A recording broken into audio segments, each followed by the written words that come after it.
Hi, everyone. Please welcome our friend and longtime podcaster on the network, Stephen Kavalkovich with Rescue the Rescuer. He is now part of our First Responder Mental Health Network. And remember, you can go to www.firstrespondermentalhealthnetwork.com and see all the shows on our network that are dedicated to first responders.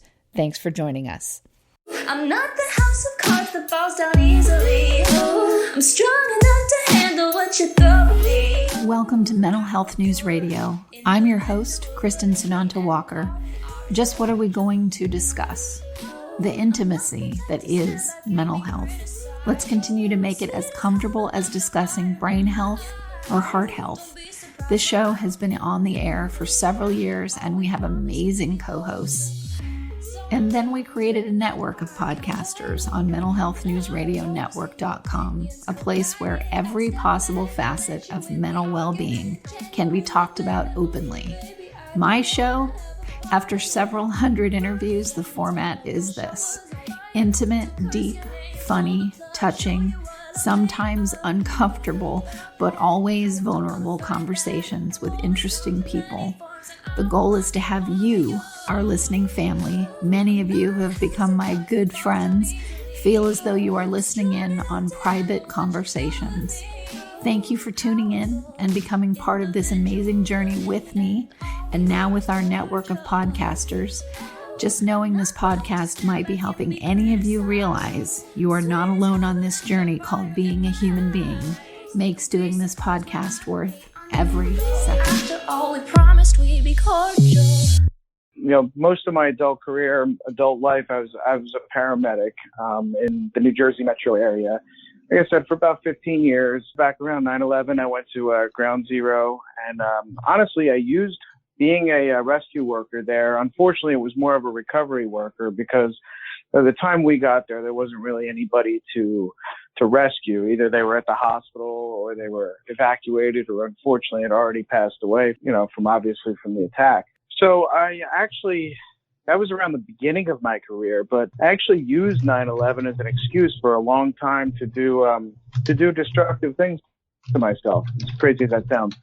So, fast forward, for many years, I spent working as a medic and just living with a lot of regret, a lot of shame, and a lot of guilt. And not even so much from even adult things. It actually started way back when I was a kid. Childhood abuse and just childhood identity issues that I struggled with. So I wound up using, drugs and alcohol primarily to cope or to numb out feelings or just to try to forget about things that I didn't want to think about or feel. So for many years, I spent working as a medic, saving people, but really never realizing how sick that I was. I wound up at a point where I was losing many jobs, losing all my relationships, lost a wife, lost my kids, lost my career eventually, because I wound up turning from drinking, using alcohol to escape, into turning into opiate pills, and eventually to stealing pills on the medic truck. Stealing pills from patients' houses, and doing things that I certainly never would have, in a rational mind, would have ever done. Right. But unfortunately, once those things get into your brain and the chemicals take hold, you're not thinking rationally. You're not thinking about the consequences, or you're really just on a fight or flight mechanism all the time. So I wound up losing my career eventually when I turned to heroin. So again, something I never thought I would have ever done. Heroin turned into a financial decision. I'm sure we can get into that later.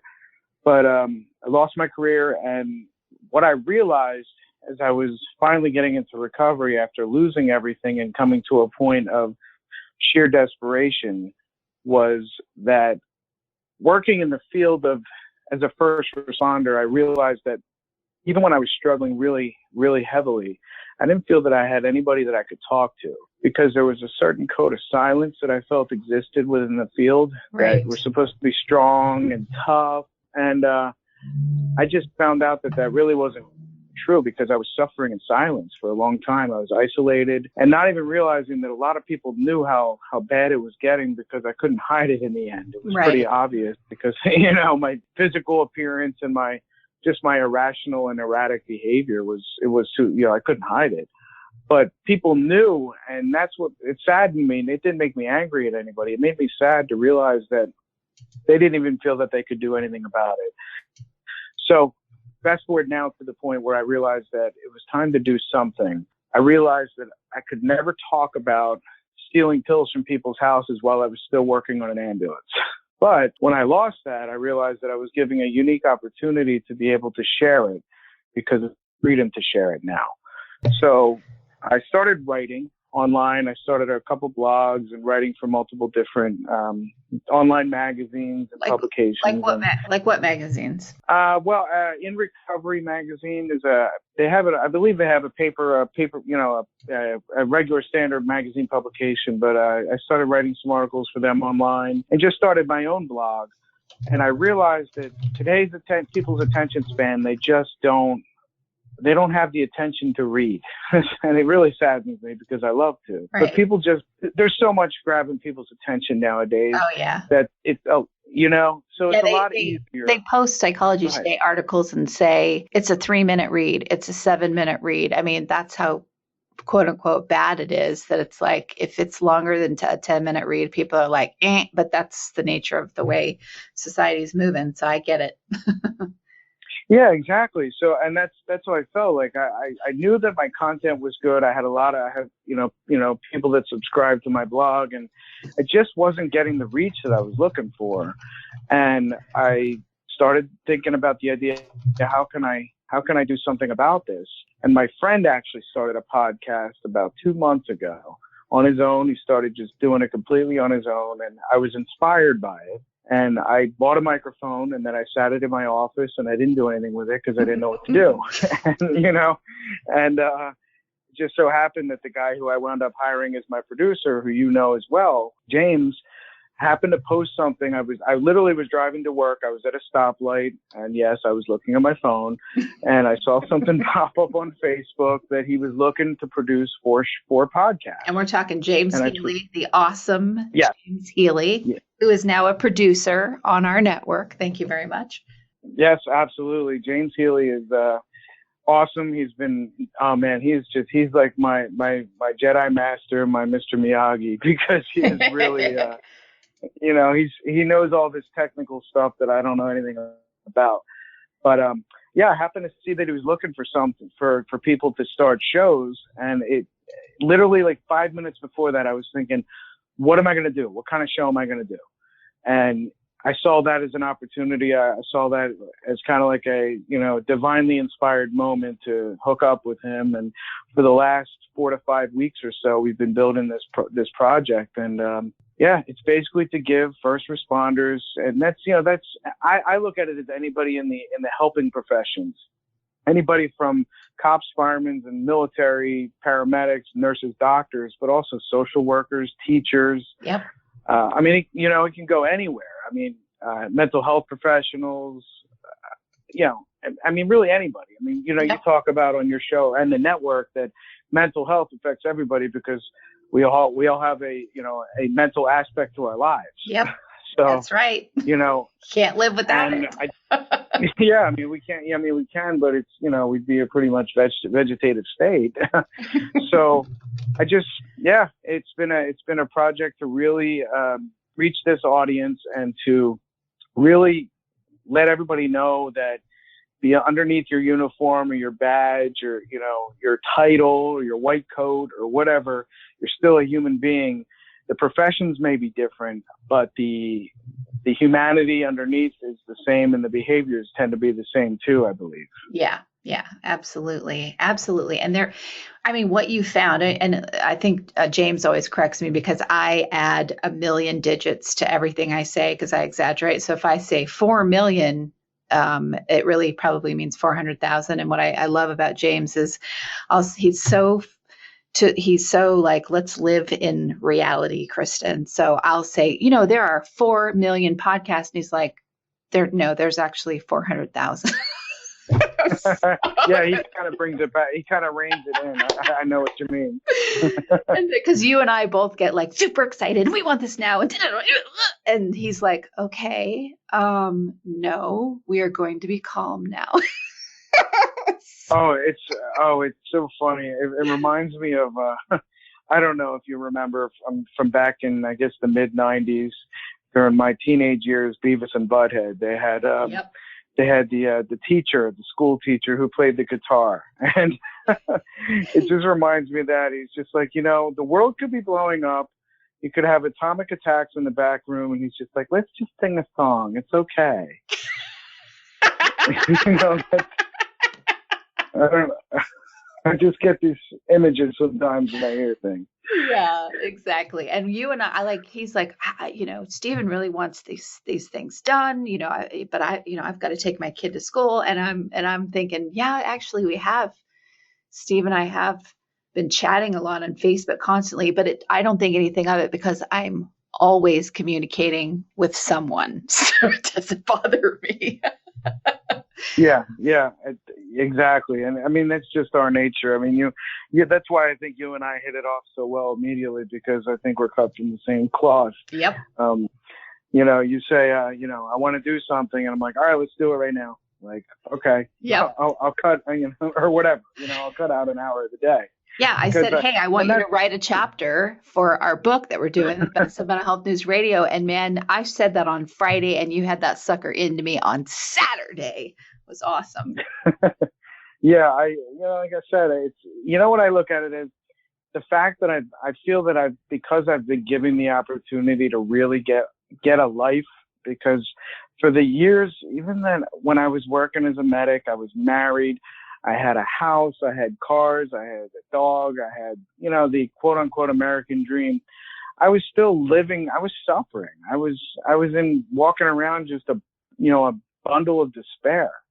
And a lot of that had to do with not dealing with things that I've been carrying around for 15, 20 years or longer. Yeah. And now that I finally, I had to lose it all to gain it all. That makes sense. So yeah. Now I'm at a point where I get to build a life. I get to build an identity. And I think that's another thing too, that I really want to really drive home with the show. And again, the show is not about me at all. It is about everybody else. Oh, you are being a servant. And I know I keep interrupting you, but if I don't, yeah, and you have to interrupt me too. And we'll fight because we'll keep on going. I get it. Yeah. But I mean, you are being a servant, to help other people. So no, it's not, you're out there, you're going to be putting yourself on the line every day, having people get annoyed with you saying the same things. Like, I just got a review that said that about me and I sent it to you. And that is just what happens. And those are good things when they happen, because it means that you are pumping out content. But the show is about you delving into the psyche and the lives and the feelings of all of these other people that are doing this first responder work. Well, and that's just the interesting thing, because and I don't want to spoil the show, but the first real episode is actually me really going into, and I want people to know me. I want to be as transparent as possible. And I don't hold anything back. I don't hide any secrets. I don't lie anymore. I did a lot of lying and manipulating while I was trying to cover up what was going on. But now that it's like everything came out in the open and it's been exposed, I have nothing to hide and I have nothing to lie about. But I figure the best way for the audience to really be able to connect and feel that they can trust what I'm doing is for me to be brutally honest about who I am. Right. And, I think, going back, so I don't want to spoil it, but the second, I'll share a little piece, is when I was 14 or so, somebody, a youth pastor, a Christian youth pastor, mm-hmm. who was entrusted to be a man of integrity and do the right thing, tried to molest me. Right. And at that point, I didn't even know it then, but shortly thereafter, there was another incident that happened that the people that tune into the show, which I hope is everybody on the 8.10 billion people in the world, I hope they all hear it. Right after that, something else happened. And what I realized, and it took me 20 years to realize it, that I got into the business of being a first responder and a rescuer because there was no one there to rescue me when that happened to me. Right. And it was a subconscious thing that I didn't even know was there. I kind of connected the dots when, the fog cleared up and I got all the chemicals and the insanity out of my system. And I started to realize that, wow, back then I got a mission and I didn't even know that that's why I was doing it. Right. Right. And that's how that's how we do this. We are called to do those things. And are they self-serving in that they are there to help us work out our past trauma? Absolutely. But we're not consciously most of the time aware that that's what we're doing. And that, honestly, that is what life is for. Work through your stuff every day of the week, every hour of the day, every second. That's what it's about. Well, yeah, and to take it a step further, I think that we're all given gifts and purpose in life, and we're all given, not to get religious, but we're all, I like the term, we're all given a cross to bear. And I believe that whatever that is, like for me, it was having, a Christian youth leader try to do that to me. And for me, it was, declaring bankruptcy at 25 years old, a week before I got married. For me, it was going through an abortion. For me, it was all these things. And I'll never forget that about 2 years ago or so, maybe 3 now, that one of the guys that knew about that event that happened when I was 14, who I'm still friends with today, I actually go to church with him. He said, I don't know why it had to be you that had to go through all those things, but I do know that nothing happens in vain. And now your purpose is to take every single one of those experiences and be able to share them, because you have a unique perspective, because you've been in most people's seats. You've been through divorce. You've been through, you've been on the streets. You've overdosed. You've been in jail. You've been to all these places, and you're uniquely qualified to be able to speak into somebody's life about it. And I was like, well, all right. I mean, it hurt a lot, but even still, regardless of all those things, the only thing that I would take back from all those events in my life is the hurt that I caused others. But I certainly wouldn't have taken back the pain that happened to me, because I wouldn't be able to share it then. I would have nothing to share. Yeah, that's so true. So tell our listeners what kind of guests, you've got lined up. You don't have to say who, but what kind of things you got coming right out of the gate that you've already recorded as an example.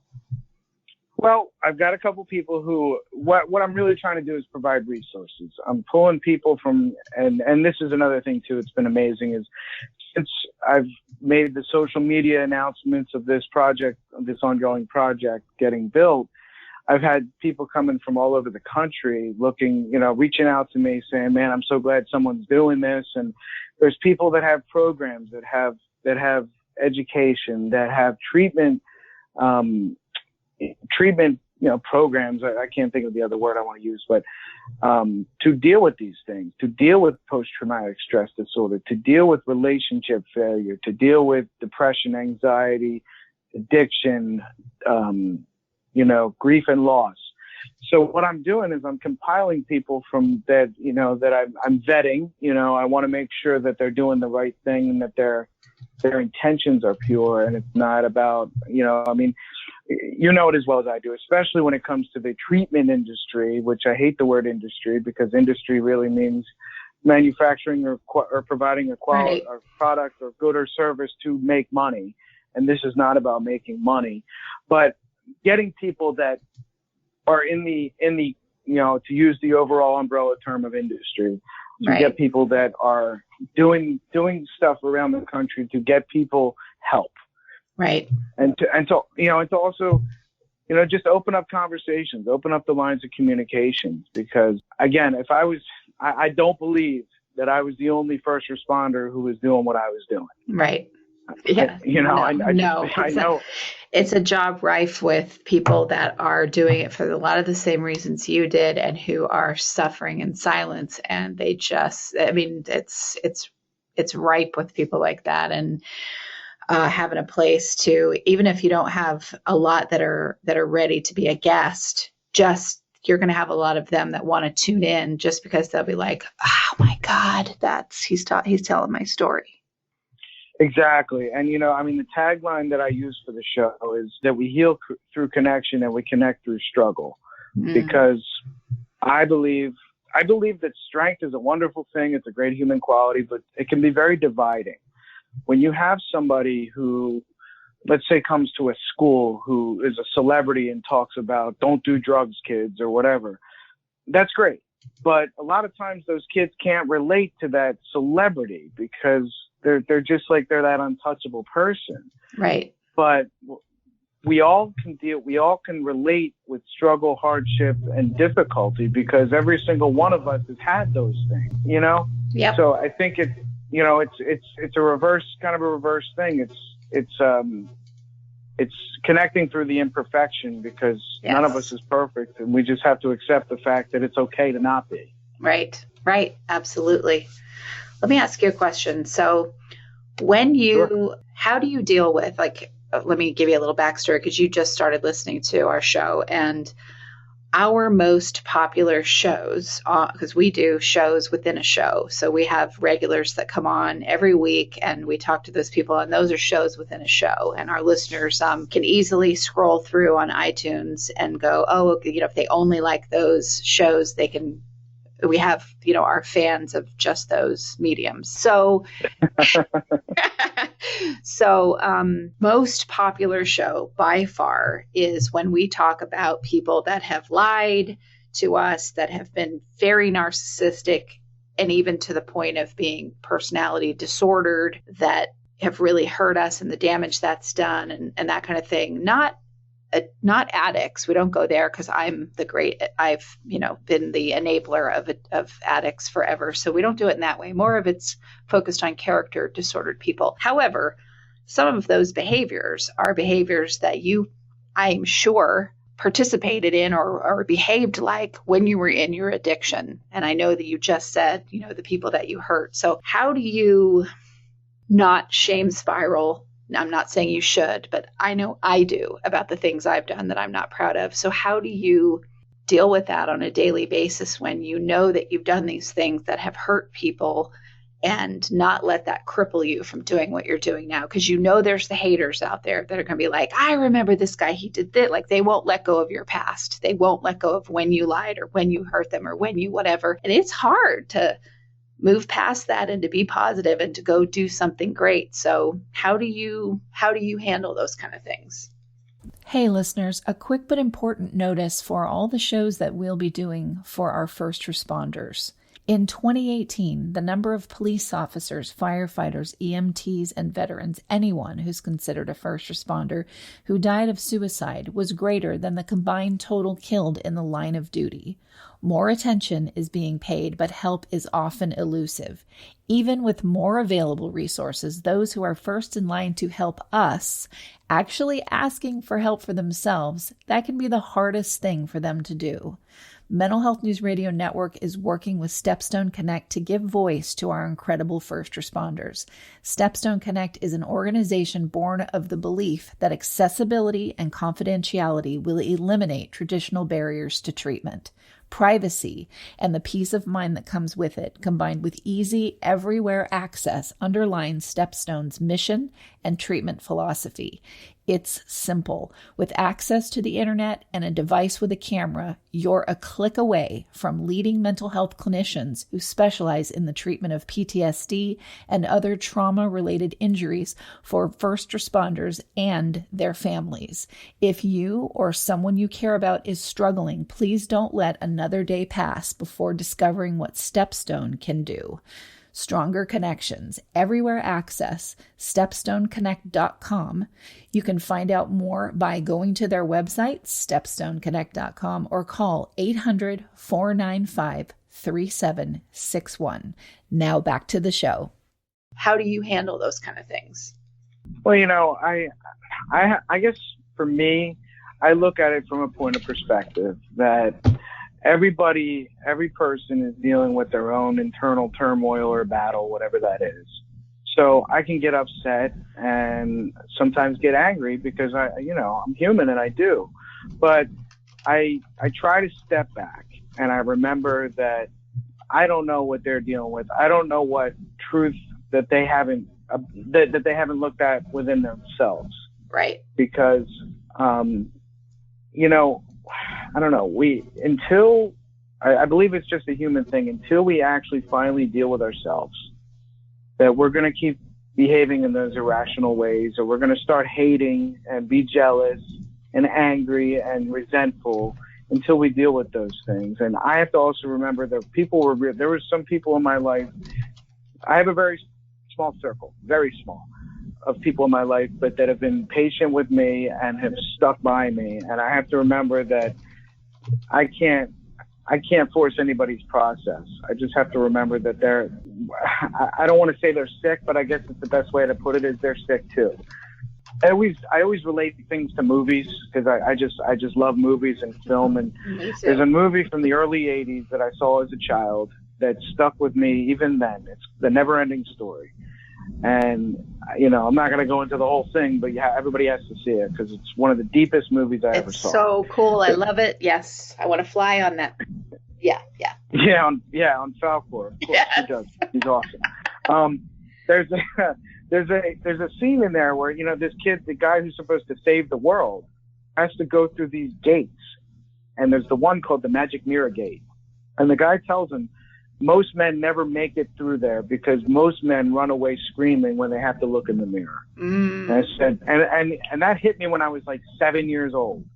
And it stayed with me because it's so true. Most men would much rather run and not face it. But until you face it, you're just going to be on this hamster wheel, and it's going to keep repeating itself over and over again until you do face it or you succumb to it, and you die eventually because you never dealt with it. Right. So, that's the long-winded answer of saying, as far as my, the haters and the people that are going to remind me of my past, I say keep going, do what you got to do. But I'm not going to. I was saved for a reason. I was spared my life for a reason, and it's a lot bigger than me. I have a certain family member right now who has created quite a big divide in my life, and I've done everything I can. She even forgave me for all the past mistakes that I made over a year ago. She forgave me. I still have the voicemail that says it, but right. She still holds everything against me. That's and not really forgiving, yeah.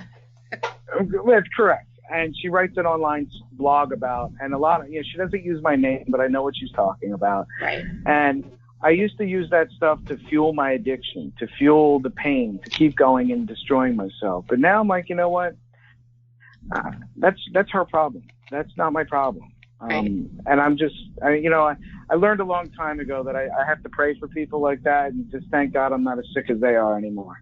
Yeah, well, not all of them are sick. I mean, yes, this person does sound like it, but some of them are, some of them are people, it's a whole other venue of our show. There are people that are character disordered. They're not addicted. They're not in addiction. That is a period of your life that hopefully is a period of your life and you overcome it and then you make amends for that behavior. There are people that are character disordered and they literally enjoy hurting people. That's how they get off in life. And when those kind of people, I'm going to talk about them, and I will talk about them until I draw my last breath, because it's an epidemic unto themselves. However, it's completely different when you're dealing with someone that has the disease of addiction and they are not getting the help they need. They can't get out of it.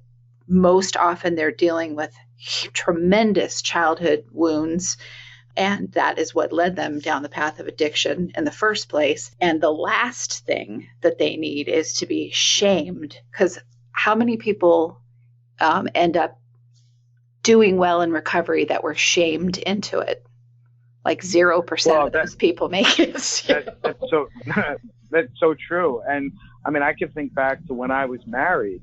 When we wound up living with my ex-wife's family because of, I blew everything, I kept losing my jobs and, I was just turning into a complete disaster.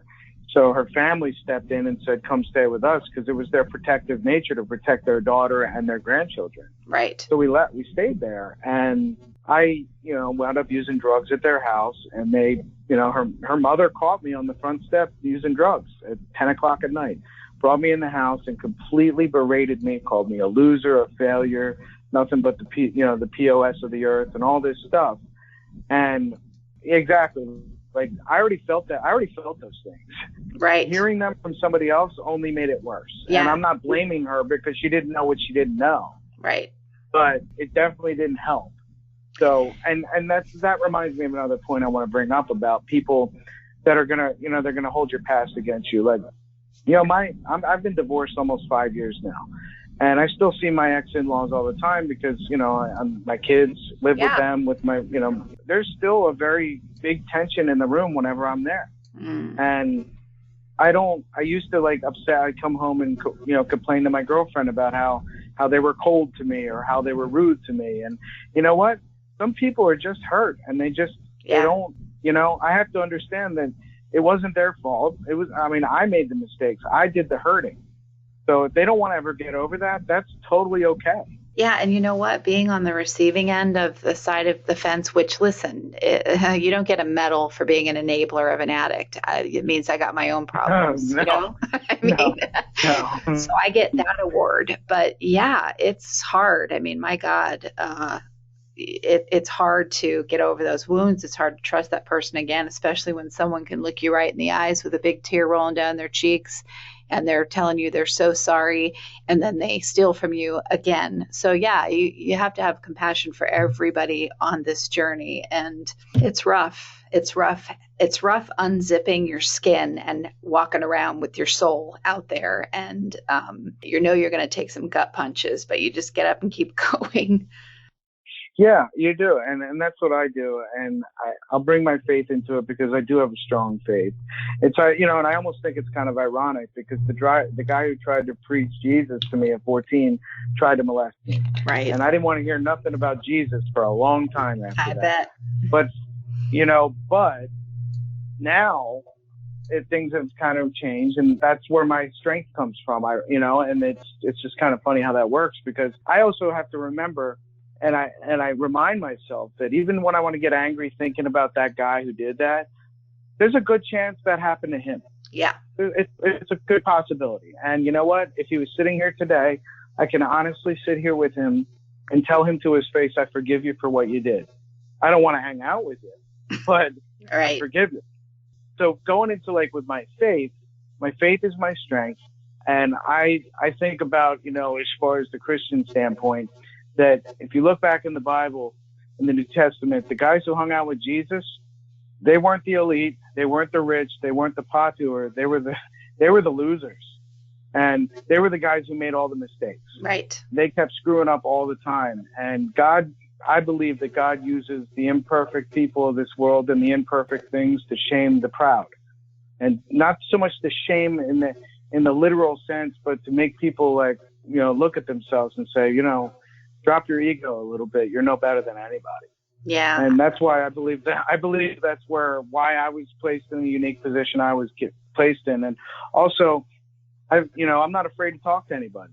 I'm not afraid to go and, you're not afraid to do a podcast and talk about your feelings.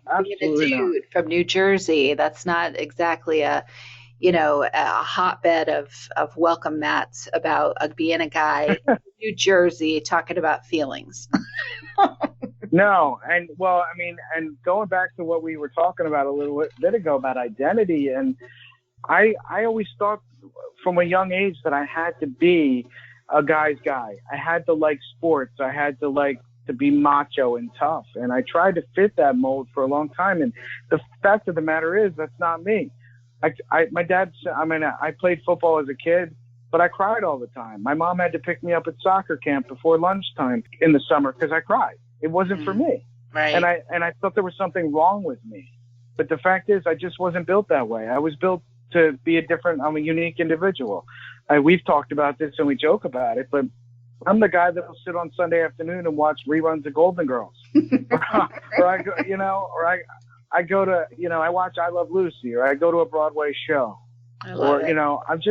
that's just who I am. And that's okay to be who I am, because if we were all the same, this would be a pretty boring world. That's for sure. Oh, absolutely. Yeah. That's the thing that's fun about podcasting is people will ask, well, how do you find people to talk to? I'm like, are you kidding? There's so many people on this planet that have lives that are completely different than than me, and I want to talk to those people. I find them endlessly fascinating. And I don't care if I repeat my stories, because when I'm on a show with a guest, it is about the guest.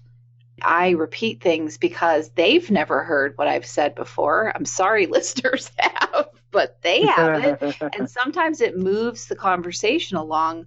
So, people can get irritated with that, but it really does bring out someone else and their story, because just because I like talking to people on a podcast doesn't mean that the guest is always comfortable. Many times they're not. A lot of times I pick people that are so nervous about coming on the show. They're shaking. Before we do a show, they're like, I don't know what to say. Please don't leave me hanging. Please talk a lot. Please, and I find them so fascinating that it's like a challenge to find out who they are and get them to share it. And if I help them forget that they're being interviewed, I'm like, yes, I have done my job today, Yeah. Yeah, no, that makes perfect sense to me. I mean, well, what's that statistic? And I'm not a big numbers and statistics and graphs and charts guy, but I do know that they say like 9 out of 10 people are more afraid of public speaking than they are of dying. And yes, that's just, people are afraid of that. Whereas I think I was born speaking. Yes. Like from the time I was, I came out of the womb, I wasn't shutting up, and I haven't shut up since. And, I believe that I was born to do this. Yep. I've always believed that I was born to speak to people because I'm not afraid to. Just like, there's people that are born to sing, and that's, and I think one of the biggest tragedies in the world is waking up one day and realizing that you never fulfilled that dream or purpose in your life because you were too afraid. So true. Yeah, that's very true. Well, what I want to see happen is for all of us that are on this network to go to venues and speak and talk about what it is to be a podcaster, because no one's doing this. No one comes to be a part of this network because they're looking to be a star. There are, like James Healy says, 400,000 podcasts out there. We're doing this to be of service, and it's something that adds to your resume. It's part of, there's no such thing really anymore as that one hit star. Okay, you write a book, and the next thing you know, it's turned into a screenplay and you're a millionaire. That's not how it works anymore. You have to have all of these things in your wheelhouse. You have to have a podcast, you have to have a book, you have to go speak at events, you have to get on TV, whatever. You have to do a lot of things in order to keep your message churning and burning, and that adds to your, like I said, your resume. So it's another tool that's utilized to get your message out there. And like having a platform where really passionate people want to use this medium as part of their tool chest. Well, there's a gentleman, you may have heard of him. His name's Michael Hyatt. And he wrote a book called Platform, Getting Your Message Heard in a Noisy World. And he was the CEO and president of Thomas Nelson Publishers for many years. And here's another interesting story. I went to a church in Tennessee when I was a kid, and he was the deacon at that church. And I didn't know that. But now he's very, very big throughout the world. Again, he's very well known. And he created an online university talking about building your platform. And it talks about building your blog, having a blog, having a podcast, writing a book, doing webinars, doing vlogs and whatever. Because like you said, there's so many people that want to get their message out. And the technology is there. That's the other cool thing. Like, I love the fact that I can sit in my office and look out the window and be able to be speaking to people all on every corner of the globe. Exactly. Well, corner. I mean, the globe's still around, but there's corners, I'm pretty sure. Yes, exactly. and I think that's amazing. Yeah. I mean, for even my blog, I've had people send me messages from places that I've never heard of, like Bahrain and these other weird places that I don't know about, saying, I read your blog post and it really inspired me. I'm like, what? Yeah, I know. Are We you have kidding listeners me? in Croatia, and I'm like, what? We do?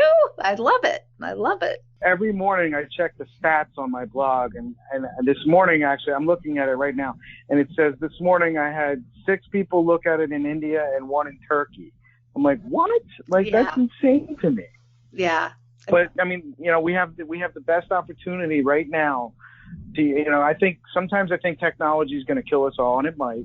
But while we're alive, we might as well use it to our best advantage to serve others. And why not? Absolutely. Absolutely. And you know what my plans are. I mean, where every person that is part of this is, they have their own business, they have a job, they do their own thing, and they don't do it full time like I do.